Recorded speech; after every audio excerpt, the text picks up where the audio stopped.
নমস্কাৰ এই মুহূৰ্তত লৈ আহিছো এটা গুৰুত্বপূৰ্ণ খবৰ উচ্ছেদ সন্দৰ্ভত পুনৰ হৰব হৈ পৰিছে ৰাজ্যৰ মুখ্যমন্ত্ৰী গৰাকী আৰু উচ্ছেদক লৈ ৰাজ্যৰ মুখ্যমন্ত্ৰী গৰাকী এটা ডাঙৰ মন্তব্য কৰিছে যে শীঘ্ৰেই অসমৰ চুকে কোণে চলিব বৃহৎ উচ্ছেদ অভিযান বিশেষকৈ অচিনাক্ত লোকসকল সাৱধান জনজাতীয় এলেকাসমূহত চলিব এই উচ্ছেদ অভিযান যেহেতু জনজাতীয় এলেকাসমূহত বিভিন্ন অচিনাকি লোক কুবাই আছে বুলি ধাৰণা কৰা হৈছে তাৰ বাবে জনজাতীয় এলেকাসমূহক টাৰ্গেট কৰি লোৱা হৈছে আৰু সেয়েহে জনজাতীয় এলেকাসমূহত চলিব বৃহৎ উচ্ছেদ অভিযান আৰু জনজাতীয় বেল্ট আৰু ব্লকৰ পৰা আঁতৰি যাব লাগিব অচিনাক্ত লোকসকল আৰু দুধনৈত ৰাভা হাছঙৰ অনুষ্ঠানত মুখ্যমন্ত্ৰী হিমন্ত বিশ্ব শৰ্মাই এই ডাঙৰ ঘোষণাটো কৰিছে আৰু বিগত সময়ছোৱাত দেখা গৈছিল যে ৰাজ্যৰ বিভিন্ন প্ৰান্তত বিভিন্ন সময়ত উচ্ছেদ অভিযান চলিছিল আৰু কাজিৰঙাৰ উচ্ছেদ অভিযানৰ কথা হয়তো আপোনালোকৰ মনত আছে আৰু পুনৰ ৰাজ্যত তেনেদৰে চলিবলৈ গৈ আছে উচ্ছেদ অভিযান আৰু উচ্ছেদ সন্দৰ্ভত পুনৰ হৰব হৈ পৰিছে ৰাজ্যৰ মুখ্যমন্ত্ৰী গৰাকী আৰু উচ্ছেদক লৈ ৰাজ্যৰ মুখ্যমন্ত্ৰী গৰাকী এটা ডাঙৰ মন্তব্য কৰা পৰিলক্ষিত হৈছে যে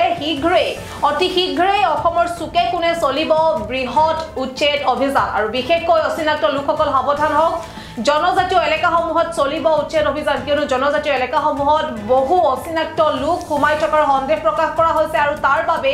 জনজাতীয় এলেকাসমূহত চলিব এই বৃহৎ উচ্ছেদ অভিযান আৰু তেওঁলোকক উঠাই দিয়া হ'ব তাৰ পৰা জনজাতীয় বেল্ট আৰু ব্লকৰ পৰা আঁতৰি যাব লাগিব অচিনাক্ত লোকসকল তেওঁলোকক সেই স্থলীৰ পৰা উচ্ছেদ কৰা হ'ব আৰু দুধনৈত ৰাভা হাছঙৰ অনুষ্ঠানত মুখ্যমন্ত্ৰী হিমন্ত বিশ্ব শৰ্মাই এই ডাঙৰ ঘোষণাটো কৰিছে আৰু দেখা গৈছিল যে বিগত সময়ছোৱাত দেখা গৈছিল যে ৰাজ্যৰ বিভিন্ন প্ৰান্তত উচ্ছেদ চলিছিল আৰু কাজিৰঙাৰ উচ্ছেদ অভিযানৰ কথা হয়তো আপোনালোকৰ মনত আছে আৰু ঠিক তেনেকৈ পুনৰ ৰাজ্যত উচ্ছেদ অভিযান চলিবলৈ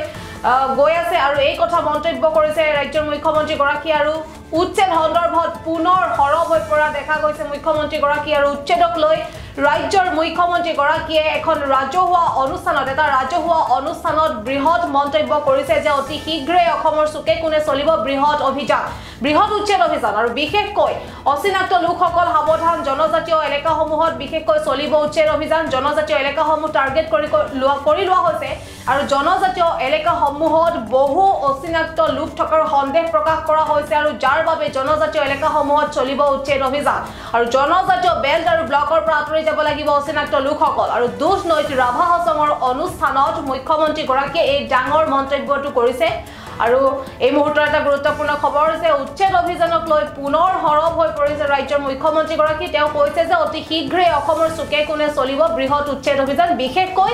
অচিনাক্ত লোকসকল সাৱধান কিয়নো জনজাতীয় এলেকাসমূহত চলিব এই বৃহৎ উচ্ছেদ অভিযান জনজাতীয় বেল্ট আৰু ব্লকৰ পৰা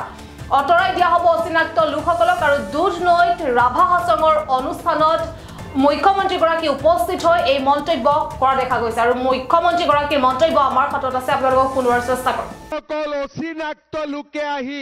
আমাৰ মাটি দখল কৰিছিল পৰ্যায়ক্ৰমে তেওঁলোকক উচ্ছেদ কৰিবৰ বাবেও আমি কুণ্ঠাবোধ কৰা নাই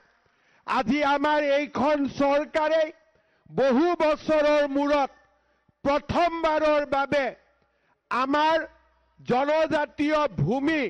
ট্ৰাইবেল বেল্ট আৰু ব্লকসমূহক অচিনাক্ত লোকসকলৰ পৰা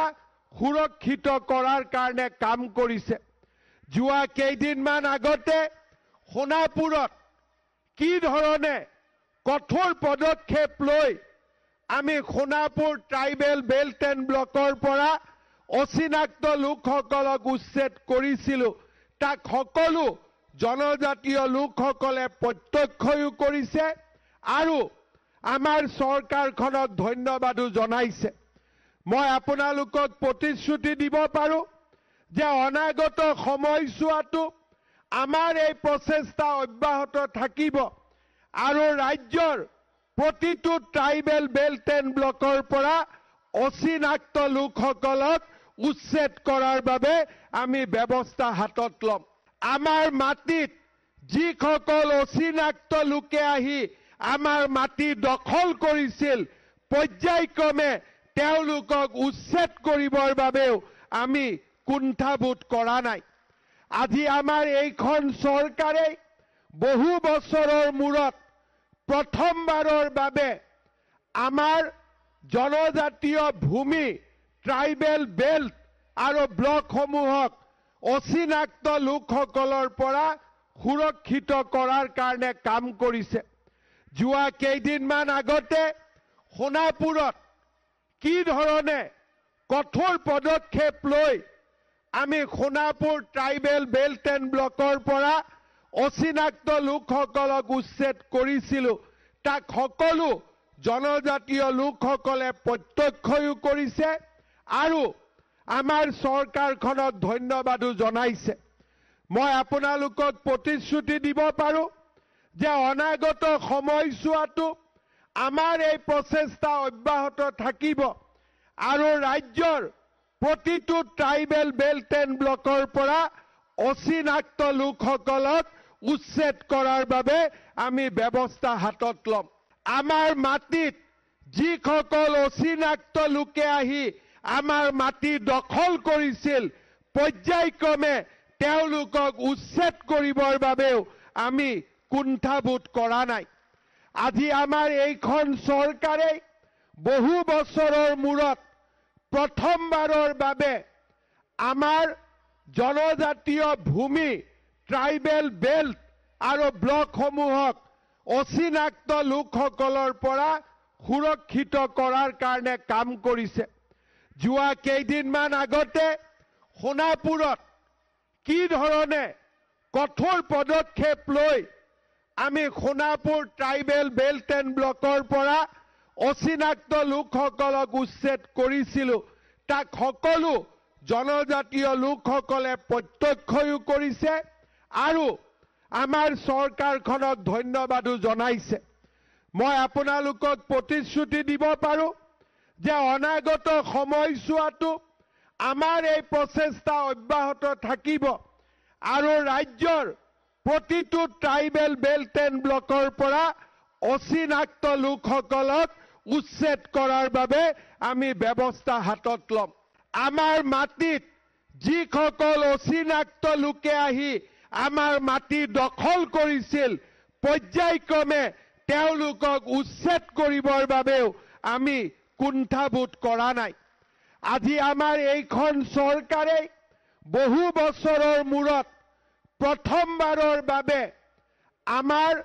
জনজাতীয় ভূমি ট্ৰাইবেল বেল্ট আৰু ব্লকসমূহক অচিনাক্ত লোকসকলৰ পৰা সুৰক্ষিত কৰাৰ কাৰণে কাম কৰিছে। যোৱা কেইদিনমান আগতে সোণাপুৰত কি ধৰণে কঠোৰ পদক্ষেপ লৈ আমি সোণাপুৰ ট্ৰাইবেল বেল্ট এণ্ড ব্লকৰ পৰা অচিনাক্ত লোকসকলক উচ্ছেদ কৰিছিলোঁ তাক সকলো জনজাতীয় লোকসকলে প্ৰত্যক্ষও কৰিছে আৰু আমাৰ চৰকাৰখনক ধন্যবাদো জনাইছে। মই আপোনালোকক প্ৰতিশ্ৰুতি দিব পাৰোঁ যে অনাগত সময়ছোৱাতো আমাৰ এই প্ৰচেষ্টা অব্যাহত থাকিব আৰু ৰাজ্যৰ প্ৰতিটো ট্ৰাইবেল বেল্ট এণ্ড ব্লকৰ পৰা অচিনাক্ত লোকসকলক উচ্ছেদ কৰাৰ বাবে আমি ব্যৱস্থা হাতত ল'ম।